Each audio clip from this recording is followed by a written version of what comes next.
देखते हैं, आज समझने की कोशिश करते हैं कि भारतीय रुपए डॉलर की अपेक्षा क्यों गिर रहा है। ठीक?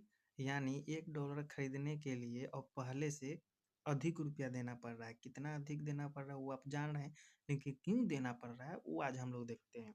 तो क्यों देना पड़ता है, तो पहले हो गया कि विदेशी मुद्रा भंडार। भारत का जो विदेशी मुद्रा भंडार है वो क्या हो रहा है, धीरे-धीरे कम होते जा रहा है। यह भंडार देश के आर्थिक संकट से बचाने में मदद करता है, जो लेकिन कम है। तो एगो ये कारण हुआ, दूसरा का कारण है महँगाई। भारत में महँगाई बढ़ रहा है, देख ही रहे हैं।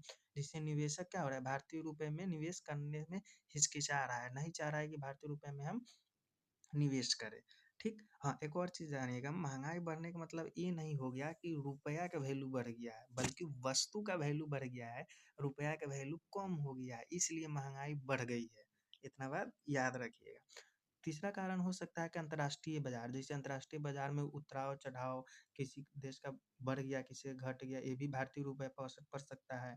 अमेरिकी डॉलर के मजबूत होना, अमेरिकी डॉलर की तुलना में अन्य मुद्रा जैसे कमज़ोर पड़ रही है, जिसका सीधा असर भारतीय रुपये पर भी पड़ने को मिल रहा है, क्योंकि आयात-निर्यात लोग क्या करता है, अमेरिकी डॉलर से ही करता है। ठीक? ये हुआ। इसका प्रभाव क्या हो सकता है, तो महँगाई बढ़ जाएगी, यानी आयाती वस्तु जो होगी वो महँगी हो जाएगी, निर्यात करने वाली वस्तु क्या सस्ती हो जाएगी।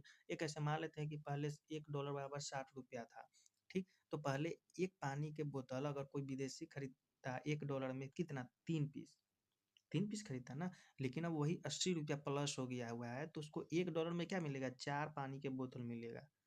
ठीक है? तो हम लोग का क्या हुआ, निर्यात तो बढ़ गई, अति हो गया, कम हो गया, ठीक? आयात उसकी क्या हो जाएगी, वस्तु की महँगाई बढ़ जाएगी, आयाती जो वस्तु होगी उसकी।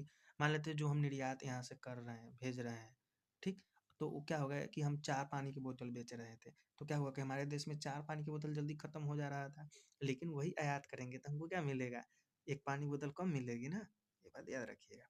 आगे देखते हैं ऋण, जैसे विदेशी मुद्रा से लिए गए ऋण, भारत भी ऋण लिया हुआ है। लगभग 33-35 हज़ार सभी भारतीय पर कर्ज है, ये हो गया। निवेश हो गया, जैसे विदेशी निवेश भारत में तो निवेश करना नहीं चाहता है, ये आप जान ही रहे हैं।